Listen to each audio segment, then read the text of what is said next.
Well, section 14, here I am again, and there you are, wherever you are.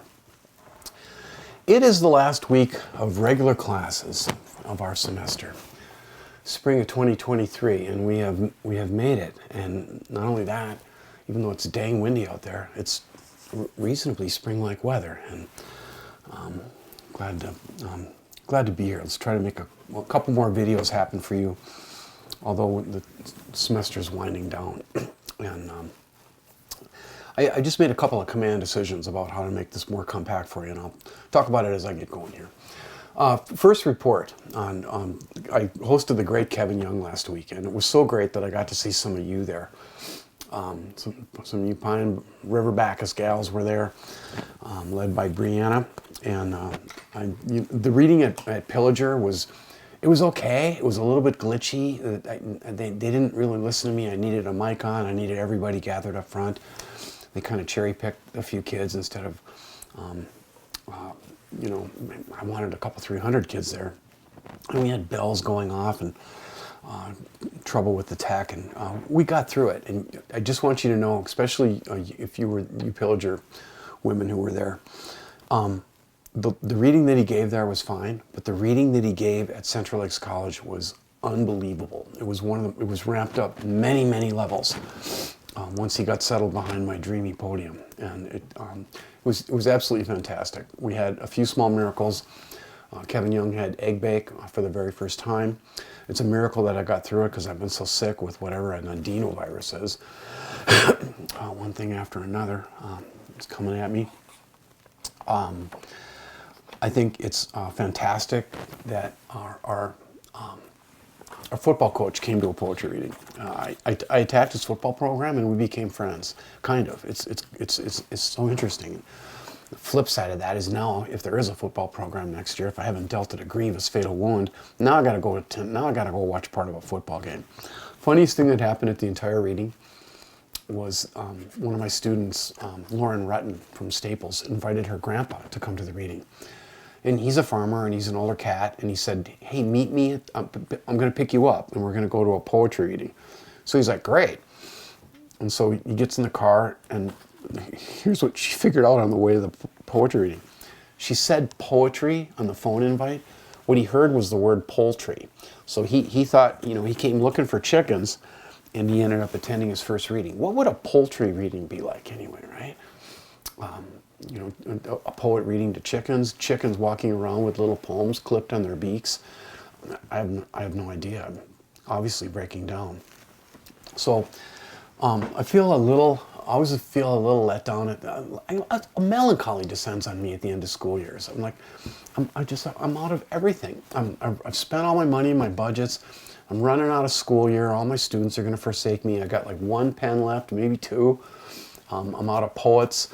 And I did my darndest to teach as well as I could this year with the load I had. And I did, especially in the last month, really try to connect people to get a bunch of people involved with the arts and with great poetry. So I had 3 poetry readings and a Guthrie trip, and not too bad for a 63-year-old dude. Now, I was going to read up in Staples today, because it's high school, you got to fill up the hour. And I read for them a longish story from my memoir. That I wrote finally to get my master's degree, just in time for my 50s. You might remember I showed you a page of it a long time ago when we were studying style. It's called The Book of Error, Story of My Life in Catholic Schools. And I'm going to make that optional for you. I'll put it up in D2L. You can read that. We also took a look at William Faulkner's great Nobel Prize address that he delivered in the middle of the 20th century, and we read that, we listened to it, a recording of him reading it. I'm going to make that optional for you too, to speed this along. So I really want one principal thing to happen, and then I'm going to get you ready for that Gatsby quiz that I haven't put up yet. And there's 3 questions that I want you to know the answers to. So I hope you watch this video before you take that quiz. There's 3 that I don't like because I forgot to talk about that stuff. I think the principal thing that I want to do, this is going to be one of your shorter videos. I'd like to showcase the prose of one of you, and I'd like to make an editorial comment first. I said it from the beginning. You guys, I'm not an online teacher. And yet I can't, we try. And the necessity dictated that I take up this class. And actually I took up her work in the middle of last semester when Christine Stark got sick. And this was not going to be my class this year. This was assigned to Christine, a fully online asynchronous class. And I do want to tell you that I'm going to continue to be an evangelist for live teaching, live classes at the college. I'm losing the battle math-wise. The college is likely in a few years going to become entirely virtual. It's already getting hard to get people to sign up for live literature classes, especially. It's getting harder to get people to poetry readings.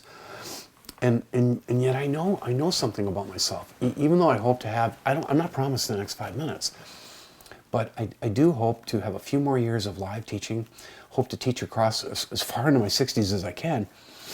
I know something though. I know that there's going to come a distant day where I'm not going to be ready to retire, but I maybe can't handle the 3-day, I have no idea. My back could go, I have no idea. My life is the classroom where I'm in vivid companionship with my students, but I know that my distant future, when I'm like extra old, like creepy old, it's going to be online. And I want to thank this class, Section 14, for helping me realize that I can do it. I can kind of do it, and maybe better than the average bear, especially because of my video skills. I'm a professional videographer. And this class in particular has convinced me that, yes, no, it's not the same, it's not as good, but you can teach online, and teachers and students can make human connections. Samantha Mutterman, Austin, I connected with you people, especially the older students who got marriages and kids and life going on and stuff. And I have the permission of Jessica Janish to read her final paragraphs from her journal, because I found this really poignant and important. And I would never read student writing on the internet. And I showed this to all my students yesterday, Jessica, and the students were just sitting there nodding, right? Arms crossed, going, yeah. And what Jessica is talking about here, and it should end this way because this was supposed to be a writing class, and I turned it into a literature class, didn't I? So let's just let this speak for itself. This is Jessica. She called it Last One, I think, or something. Yeah, she called it Last One. Another thing I noticed, I spent a lot of time on those journals. I never knew how long writing actually took. I cannot imagine how long it takes some writers to complete a book. And we were only writing a page, sometimes 2. Proofreading my work, changing words, rewording sentences. It is a lot of work, most of which was in my head. This is like our 12th or 13th journal. Out of all of them, my least favorite turned into my most favorite. And that is because it made me have a revelation at the end about not having intent when reading. I've not forgotten what Summers said. That's Nancy Summers, you'll remember. Reading with no intent, not looking for answers in the book, just being present. That is something I will take with me for the rest of my life. It is such great advice about reading.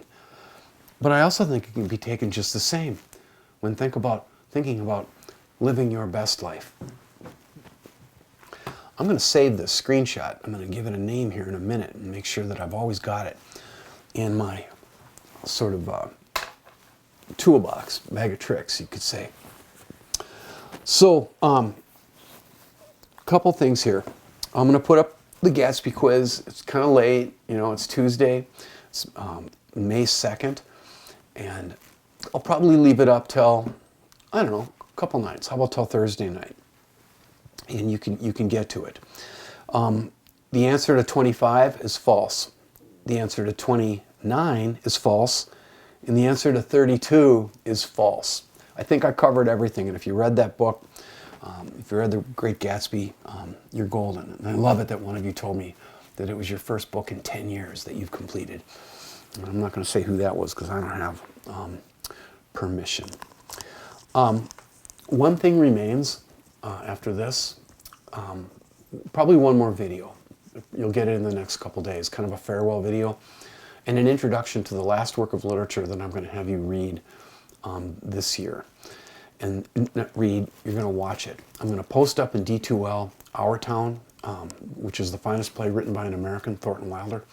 I love it so much I can't even talk about it. And it's a play that some of you have already lived. And if you haven't, all ye very young, all ye brand new ones, you're going to live that play, okay? You're going to live it, but it needs a little explanation. It needs a little bit of an introduction, and I'll provide that either tomorrow or the next day. And you've got, all finals week to do it. You're not going to have a final in here. You're going to have a finale. Finale.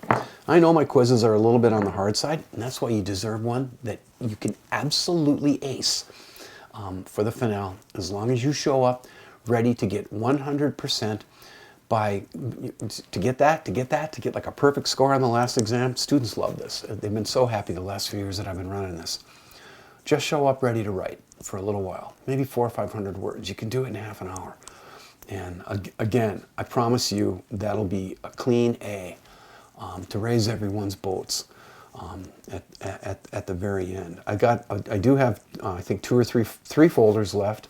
4. I got one folder that's got 7 left, and then I got 3 others, and I'm going to read every single one of those, and I'm going to respond with a recording to each and every one of them, so you feel like that you got paid attention to, and that you don't feel skimmed. The day I start skimming writers is the day it's probably time for me to, I don't know, pontoon out of CLC. But that's not going to happen yet. Do your very best this week with finals. I'll pray about all of you. I pray about all my students every day. I know that offends some people, and if that offends you, you're offended. But I will pray that your finals go well. And I sure would like to see some of you next year in my real class. This is a real class too. In my live classes at CLC. I got a classical mythology lecture that meets at noon, Monday, Wednesday, Friday. It'd be a dang miracle if Austin and Samantha and Jessica and all of you just showed up there. That'd be so great. We could keep the band together. I love that idea. Anyway, let's get this edited and up for you. Bless you guys. And I'll put a couple options up there too. I'll put an optional reading, my story from 4th grade when Mrs. Larson, it'll explain what happened when Mrs. Larson actually said the word rectum and sphincter in class. It created mayhem, and I love that little story, and every bit of it really happened. I'll also put up a post to William Faulkner's Nobel address. Love you guys. I really do, from my heart.